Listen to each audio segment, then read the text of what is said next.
Good morning and जय Hind students. आज हम हिस्ट्री का चैप्टर में स्टार्ट करेंगे, print culture and the modern world. Okay, already जो है हम ज्योग्राफी, सिविक्स और इकोनॉमिक्स का एक चैप्टर कंप्लीट कर चुके हैं। ठीक है, तो आज हम हिस्ट्री का पहला चैप्टर स्टार्ट करेंगे, print culture and the modern world. तो सबसे पहले हम समझेंगे प्रिंट कल्चर से हमारा आशय what is the meaning of the print culture, what do we understand by the print culture. Print culture है क्या? आज के मॉडर्न टाइम में बिना प्रिंट कल्चर की दुनिया की एक आप कह सकते हो कि सोचना भी आप इम्पॉसिबल है। जैसे कि आज हम अपने चारों तरफ प्रिंटेड मटेरियल्स देखते हैं, मैगजीन के फॉर्म में, जर्नल्स के फॉर्म में, बुक्स के फॉर्म में, ठीक ना, यहाँ तक कि आपके होर्डिंग्स के फॉर्म में, पैम्पलेट्स के फॉर्म में, यहाँ तक कि दीवारों के ऊपर भी प्रिंटिंग की जाती है। ठीक है, पेंटिंग और प्रिंटिंग की जाती है। तो आज के मॉडर्न टाइम में प्रिंट कल्चर, जो प्रिंटिंग मटेरियल्स है, हम अपने चारों तरफ देखते हैं। ठीक है, और प्रिंट कल्चर क्या है हमारे पास, आप कह सकते हो कि एक नॉलेज को इनलाइटेड करने का या नॉलेज को शेयर करने का एक बहुत ही बड़ा जरिया है। लेकिन हम इस चैप्टर में ये जानेंगे कि एक्चुअली प्रिंट कल्चर आया कहाँ से, क्या बुक कब से छपनी शुरू हुई, कागज का पेपर का आविष्कार कहाँ हुआ, ठीक ना, और किस प्रोसेस से जो है आपके बुक्स की छपावट शुरू हुई, पहले किस देश में बुक छपनी शुरू हुई, फिर वो कहाँ पहुंची। प्रिंटिंग जो मशीन है, जो आज हमारी मशीनें जो आप देख रहे हो कि आज जो प्रिंटिंग है मशीनों से उसकी प्रिंटिंग होती है, कोई भी बुक्स है, मैगजीन हो, जर्नल्स हो, न्यूज़पेपर्स हो। लेकिन क्या आज से हजारों साल पहले ऐसा ही था कि हमारे पास प्रिंटिंग मशीन थी? तो आंसर होगा नो, ठीक ना। तो उस समय प्रिंटिंग, क्या उस समय प्रिंटिंग पॉसिबल था? और अगर पहली बार जब प्रिंटिंग प्रोसेस आया, प्रिंटिंग कल्चर आया, उस समय वो कौन से मशीनें थी, ठीक ना, जिसका यूज किया गया। तो इस चैप्टर में हम उसको डिस्कस करेंगे। तो प्रिंट कल्चर से हमारा क्या मतलब है, जो प्रिंटिंग मटेरियल्स हमारे चारों तरफ पाए जाते हैं। प्रिंटिंग कल्चर का मतलब हो गया प्रिंटिंग मटेरियल्स, है ना। तो प्रिंट कल्चर जो है कैसे, कहाँ डेवलप हुआ, इसके बारे में हम जानेंगे। तो सबसे पहले हम देखेंगे कि द फर्स्ट प्रिंटिंग बुक्स, पहली प्रिंटिंग बुक्स कहाँ छपी। तो आपको जान के हैरानी होगी कि हमारे इस दुनिया में जो है प्रिंटिंग कल्चर का जो आविष्कार हुआ, सबसे पहले उसका श्रेय जाता है चाइना, जापान एंड कोरिया को, ठीक है। जैसा कि आप जानते हैं कि कागज का आविष्कार किसने किया? चाइना ने। तो बट नेचुरल, जब चाइना ने कागज का आविष्कार किया तो बट नेचुरल है कि वहां पे आप समझ सकते हो कि अगर आप कभी भी आपका किसी भी चीज के क्वेश्चन में कहीं भी आए तो आप लिख सकते हो कि प्रिंटिंग कल्चर और पेपर दोनों एक दूसरे को रिलेटेड है। तो कागज का आविष्कार कहाँ पे हुआ? चाइना में। और प्रिंटिंग कल्चर, प्रिंटिंग मटेरियल्स का बुक्स पहले छपनी कहाँ शुरू हुई? चाइना में, ठीक ना। तो वो कब? 594 एडी। अब जैसे एडी और बीसी आपने दो वर्ड सुना, बीसी में बिफोर क्राइस्ट और एडी में एनो डोमिनी, ठीक ना। यानी कि एक है क्रिसमस, विशु, यानी कि जो आपके जीसस है उनके जन्म के पहले का जो समय होता है उसको हम बीसी कहते हैं, बिफोर क्राइस्ट। और उनके जन्म के बाद जो ईस्वी जो शुरुआत हुई जिसको हम एनो डोमिनी कहते हैं। यानी कि आप कह सकते हो 594 एडी का मतलब हुआ कि आज से 1500 साल पहले, आज से 1500 साल पहले चाइना, जापान और कोरिया में जो है प्रिंटिंग कल्चर का आविष्कार हुआ, खासकर चाइना में, ठीक ना। और उस समय चाइना में क्या था कि चाइना में, आज नहीं, चाइना में बहुत लंबे समय से ब्यूरोक्रेटिक सिस्टम था। वहां पे स्टूडेंट्स को पढ़ने के लिए जो बच्चे एग्जाम देना चाहते थे ब्यूरोक्रेटिक सिस्टम में, जो अफसर बनना चाहते थे, उनके लिए जो है लाइब्रेरीज की व्यवस्था की गई थी। और तो वही जो है, जो बच्चे जो आईएएस पीसीएस की एग्जाम दिया करते थे, ब्यूरोक्रेटिक सिस्टम में जाना चाहते थे चाइना में, उनको ही केवल किताबों को पढ़ने का अधिकार था। इसके अलावा जो रिच लोग थे, ठीक ना, जिनको हम आप कह सकते हो कि जो अपर मोस्ट लोग थे जो सोसाइटी के, उनको भी पढ़ने का अधिकार था, चूंकि उनके पास जो पैसा ज्यादा था, चूंकि उसमें बुक्स बहुत महंगी हुआ करती थी, इसलिए आम आदमी की पहुंच से दूर हुआ करता था। आम आदमी जो बुक्स के पढ़ने के उनके लिए अवेलेबल नहीं हुआ करते थे। तो चाइना में जो प्रिंटिंग कल्चर था वो कैसे हुआ, शुरू था? तो उसमें होता था wooden block, wooden block, wooden block. Wooden block क्या है? उसका आज का रूप अगर देखा जाए तो स्टाम्प, आपने देखा होगा। स्टाम्प पे क्या क्या आता है? स्टाम्प पे जो है लेटर्स को जो उकेरा जाता है, उसको स्याही पे लगाकर उसको प्रेस किया जाता है। इसी तरह चाइना में जो है कागज के जो गुटके हुआ, लकड़ी के गुटके हुआ करते थे, उन गुटकों के ऊपर जो है लेटर्स को जो इम्प्रूव किया जाता था, उस पर कटिंग की जाती थी, और उसको जो है पेपर, उसको जो है स्याही पे उसको लगा के उसको पेपर के ऊपर उसको प्रेस किया जाता था। फॉर एग्जाम्पल अगर आपको राम लिखना है RAM तो क्या होता था, वुडन ब्लॉक हुआ करता था, जितने लेटर्स A to Z आपके वुडन ब्लॉक हुआ करते थे। ए का एक वुडन ब्लॉक हुआ करता था लकड़ी का गुटका, जिसके ऊपर ABCD लिखा हुआ करता था। ए का एक, बी का अलग, सी का अलग, इससे A to Z मान लीजिए कि होता। अगर आपको राम लिखना होता तो कैसे लिखा जाता था, R वाला वुडन ब्लॉक उठाया जाता था, उसको स्याही में लगा के प्रेस किया जाता था, R आ गया। फिर ए को उठाया जाता था, ए वाला वुडन ब्लॉक को, उसको स्याही में लगा के उसको प्रेस किया जाता, ए हो गया, ठीक है। फिर एम को उठाया जाता था, राम, राम इज गोइंग ना, उसी तरह से आई को उठाया जाता था, फिर एस को, फिर इज गोइंग में GOING। इस तरह से आपके सेंटेंस जो है प्रिंटेड हुआ करते थे। लेकिन उस समय के जो चाइना के जो पेपर हुआ करते थे वो पोरस पेपर हुआ करते थे। पोरस पेपर का मतलब बहुत ही पतले, क्वालिटी जो होती है पेपर की क्वालिटी एक अच्छी नहीं हुआ करती। इसका मतलब ये था कि दोनों तरफ, पेपर के दोनों तरफ प्रिंटिंग नहीं होता था, पॉसिबल नहीं था, क्योंकि एक साइड में प्रिंटिंग होने के बाद उसकी स्याही दूसरे साइड में उभर के चली आती थी। आज भी अगर आप मार्केट से रफ खरीदने जाते हो या लोग बच्चे खरीदते हैं तो आप जाओगे तो कई कैटेगरी की आपको जो है कॉपी मिल जाएगी, रफ मिल जाएगी, अच्छे से अच्छी क्वालिटी की, बुरी क्वालिटी। क्लासमेट का आपको लेना है, अच्छी क्वालिटी का लेना है तो उसमें आप उसके जो पेपर्स होते हैं बहुत अच्छी क्वालिटी के होते हैं। वहीं पर आप कुछ ऐसी क्वालिटी के भी आते हैं कि अगर आप उसके एक साइड लिखो तो दूसरे साइड उसके हुआ। तो आज तो मान लीजिए फिर भी आप ग्रेडेड क्वालिटी है, लेकिन उस समय बिल्कुल पोरस हुआ करता था, यानी कि पारदर्शी हुआ करता था, कागज की एक साइड से दूसरी साइड देखा जा सकता था, ठीक है। इसलिए केवल एक साइड में प्रिंटिंग हो पाती थी, दोनों साइड में प्रिंटिंग नहीं हो पाती, पॉसिबल नहीं थी। तो चाइना में कौन सा सिस्टम था प्रिंटिंग का, वुडन ब्लॉक प्रिंटिंग, है ना, याद रखिएगा। वुडन ब्लॉक प्रिंटिंग कल्चर जो था चाइना में डेवलप था, यानी लकड़ी के गुटके से प्रिंटिंग की जाती थी, किस पे, पोरस पेपर पे। क्या दोनों साइड नहीं, एक साइड केवल की जाती थी। क्यों की जाती थी, क्योंकि कागज की क्वालिटी इतनी अच्छी नहीं हुआ करती थी कि उसके दोनों साइड में आप प्रिंटिंग कर सको। तो ये हो गया कि इस तरह से चाइना में 594 AD और जापान और कोरिया में भी ये सारी चीजें वहां पर प्रोसेस में हुई, ठीक है।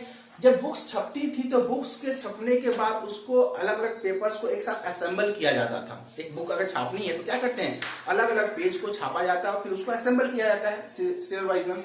तो चाइना में भी ऐसा किया जाता था, लेकिन चाइना में उस समय स्टिचिंग की जाती थी। उस समय मशीनें तो थी नहीं, जैसे आज की बुक्स होती हैं उसको वेल कवर कर दिया जाता, फर्निश कर दिया जाता, ऐसा नहीं हुआ करता था।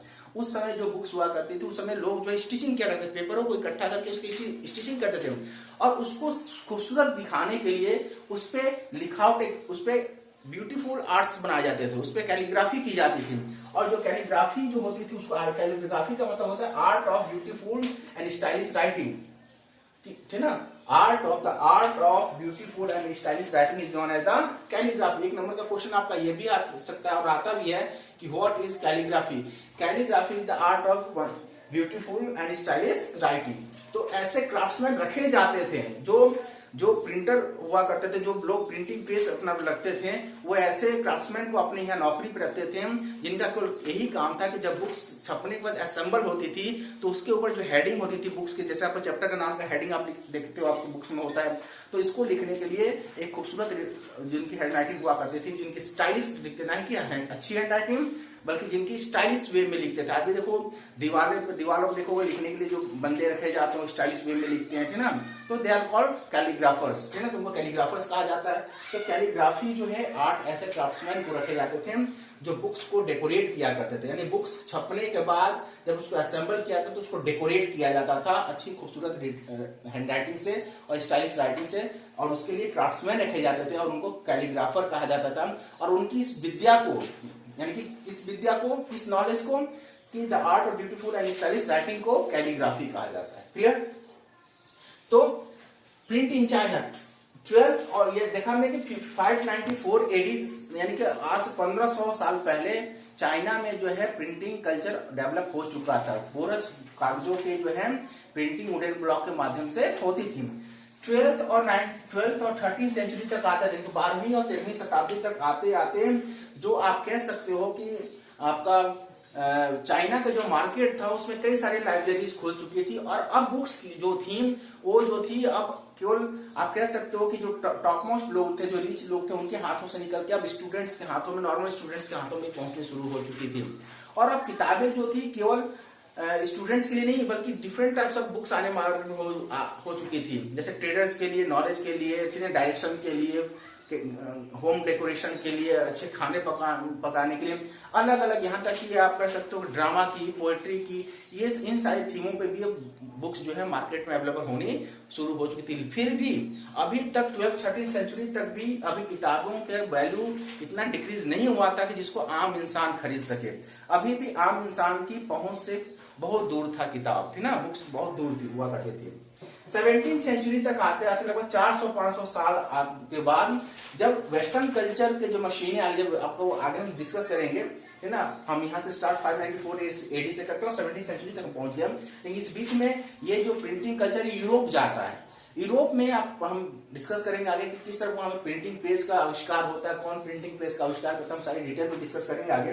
तो जब प्रिंटिंग प्रेस वेस्टर्न कंट्री में डेवलप हुई तो और वेस्टर्न वो जो प्रिंटिंग प्रेस थी चाइना में आई, तो 17th सेंचुरी तक आते रहते अब मार्केट में जो थी वेस्टर्न कल्चर प्रिंटिंग प्रेस के द्वारा छपी हुई बुक्स मार्केट में अवेलेबल थी। इससे क्या हुआ कि बुक्स की क्वालिटी भी अच्छी हुई, पेपर्स भी अच्छी हुई, छपावट भी, प्रिंटिंग भी अच्छी हुई और साथ ही साथ उनकी वैल्यू भी डिक्रीज हुई, जिसकी वजह से यह आम लोगों की पहुंच तक पॉसिबल हो पाया। और 17th सेंचुरी तक आते आते चाइना का जो संघाई शहर था वो एक सेंटर बन गया। किसी का सेंटर बन गया? प्रिंटिंग कल्चर का। प्रिंटिंग कल्चर कहेंगे जहां पर प्रिंटिंग होती थी बुक्स की।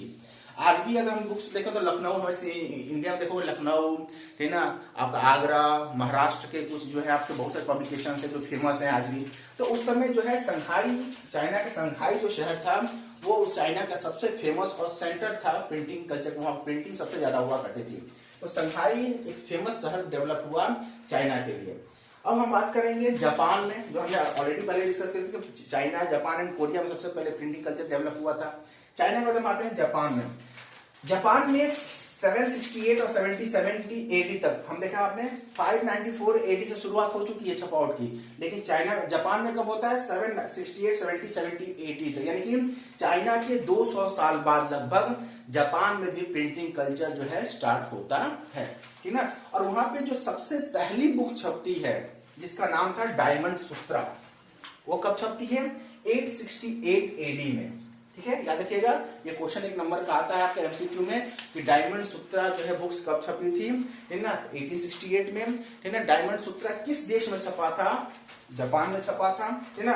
और सबसे बड़ी बात है कि डायमंड सूत्रा जो बुक छपी थी उस बुक्स में क्या मेंशन था? याद रखिएगा, उस बुक में महात्मा बुद्ध यानी बौद्ध धर्म के जो प्रीचेस थी, यानी कि जो उनके वक्तव्य थे, उनको उसमें प्रिंट किया गया था, ठीक है। तो डायमंड सूत्रा एक बौद्ध प्रीचेस बुक थी, यानी उसमें जो है बौद्ध धर्म का जो प्रचार प्रसार किया गया था, उनमें सिद्धांतों को बताया गया था, वो डायमंड सूत्रा के नाम से छपा था। 868 एडी में छपा था, ठीक है। और वहां पे भी सिचुएशन क्या थी? वहां पे भी जो बुक्स थी 68 से 70 में वहां पे प्रिंट कल्चर डेवलप हुआ, लेकिन यहाँ पे भी वुडन प्रिंटिंग कल्चर, जैसे चाइना में प्रिंटिंग कल्चर वुडन था, उसी तरह से जापान में भी वुडन प्रिंटिंग कल्चर ही डेवलप हुआ। लेकिन 18th सेंचुरी तक जब वेस्टर्न टेक्नोलॉजी आई तो जापान में भी, जैसे 17th सेंचुरी में चाइना में आपका वेस्टर्न कल्चर आता है, वेस्टर्न प्रिंटिंग प्रेस आता है, और उसके 100 साल बाद लगभग 18th सेंचुरी तक जापान में भी वेस्टर्न टेक्नोलॉजी बेस्ड जो है प्रिंटिंग प्रेस जो है आने शुरू हो गए, जिसकी वजह से अब वहां भी जो है पूरे ज्यादा मात्रा में अच्छी क्वालिटी के बुक्स छपने शुरू हो गए 18th सेंचुरी, 18वीं सदी से 200 साल पहले तक, ठीक है। अब बात करते हैं कि उस समय का जो सबसे फेमस हुआ करता था, शहर हुआ करता था जापान का, उसका नाम था ईडो। याद रखिएगा, Edo. Edo is earlier known as the Tokyo is earlier known as the Edo. जो आज टोक्यो शहर है जापान का, उसका पुराना नाम ईडो है। याद रखिएगा, एक क्वेश्चन आता है, ये भी आ सकता है कि ईडो, जापान में किस शहर को ईडो के नाम से जाना जाता था? किस नाम से जाना जाता था? किस शहर को? टोक्यो को, ठीक है। तो टोक्यो जो था पुराने समय में ईडो के नाम से जाना जाता था। जिस तरह से चाइना में संघाई वहां का सेंट्रल पोजीशन बना, सेंटर बना प्रिंट कल्चर का, उसी तरह जापान में ईडो यानी कि जो टोक्यो जो शहर था वो वहां का सेंटर पोजीशन बना, जगह बना प्रिंटिंग कल्चर का। और जापान में भी जो आप बुक्स छपने शुरू 18th सेंचुरी तक आते आते अब हर मैटर पे, हर सब्जेक्ट पे बुक्स छपने शुरू हो चुके थे, चाहे वो लाइफ सस्टेनिंग की बात हो, चाहे ब्यूटीफुल आर्ट की बात हो, चाहे होम डेकोरेशन की बात हो, चाहे पोएट्री की बात हो, चाहे ड्रामा की बात हो, ठीक ना, चाहे कहानियों की स्टोरीज की बात हो, यानी कि जीवन के अलग अलग क्षेत्रों में जो आज हमारे पास, अगर बुक देखो हमारे पास वैरायटीज ऑफ बुक्स हैं। अगर खाना बनाना सीखना है उसके लिए बुक्स अवेलेबल है। अगर आपको होम डेकोरेशन करना है उसके लिए बुक्स आप सीख सकते हो। अगर आपको पेरेंटिंग करनी है, बच्चों को कैसे पालना है उसके लिए बुक्स अवेलेबल है। यानी कि आप जिस सब्जेक्ट में भी आज आप बुक पढ़ना चाहते हो उस हर मटेरियल पे, हर सब्जेक्ट में बुक्स अवेलेबल हैं। उसी तरह से 18वीं सेंचुरी तक आते आते जापान में भी हर तरह के बुक्स जो है अवेलेबल होने शुरू हो गए। तो कहीं ना कहीं यह जो था एक हिस्ट्री थी, किस तरह से जो है प्रिंटिंग कल्चर डेवलप हुआ, चाइना में डेवलप हुआ, जापान में डेवलप हुआ। लेकिन हम इसमें पढ़ेंगे आगे चल के कि चाइना और जापान हमारे पड़ोसी, आप कह सकते हो पड़ोसी देश हैं, लेकिन यह कल्चर हमारे देश नहीं आता है। आना किसको चाहिए? अगर हमारे पड़ोसी देश है तो यह कल्चर सीधे सीधे जो है चाइना से इंडिया में आना चाहिए, क्योंकि हम बिल्कुल हमारे नजदीक है, पड़ोसी हमारी बाउंड्रीज लगती हैं। लेकिन आपको जान के हैरानी होगी कि चाइना और जापान और कोरिया से यह कल्चर यूरोप पहुंचता है, और यूरोप से जो है पुर्तगालियों के द्वारा और अंग्रेजों के द्वारा इंडिया में 15वीं सेंचुरी तक आता है। यानी कि जिस कल्चर का डेवलपमेंट जो है 5वीं शताब्दी में हो चुका था चाइना और जापान और कोरिया में, उसको इंडिया में आते आते लगभग 1000 साल लग गए।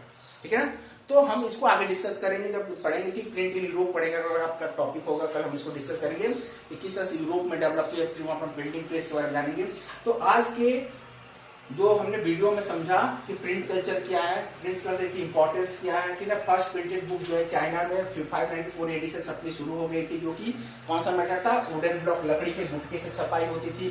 जैसे होता कि हर लेटर के लिए अलग अलग गुटका हुआ करता था। इसके बाद चाइना में देखा 1230 तक आते थे बुक्स की अवेलेबिलिटी बढ़ गई थी ना, और 17वीं सेंचुरी तक जब आपके वेस्टर्न प्रिंटिंग प्रेस आ गया तो ना ही क्वालिटी बढ़ी बल्कि उसकी मात्राएं भी बढ़ी, क्वांटिटी और क्वालिटी दोनों का इंप्रूवमेंट हुआ, जिससे अब इजिली अवेलेबल होना शुरू हो गया बुक्स। लेकिन अभी तक चाहे वो जापान की बात हो, 17वीं-18वीं सेंचुरी तक की मैं बात कर रहा हूं, अभी तक आम लोगों के लिए, गरीबों के लिए बुक्स अवेलेबल नहीं थे, है ना, क्योंकि वो बहुत महंगे बुक हुआ करते थे, जिसको खरीदना एक आम इंसान की बस की बात नहीं थी।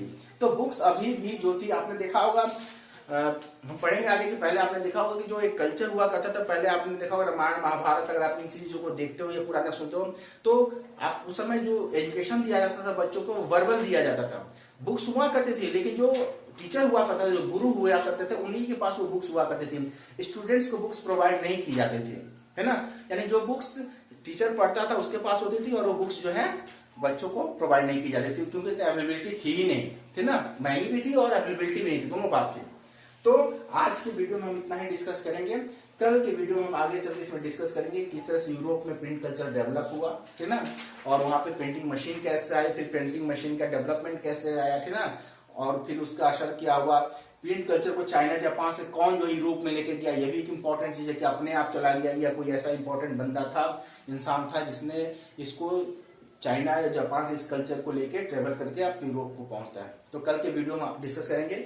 आज की वीडियो में बस इतना ही। Thank you, enjoy.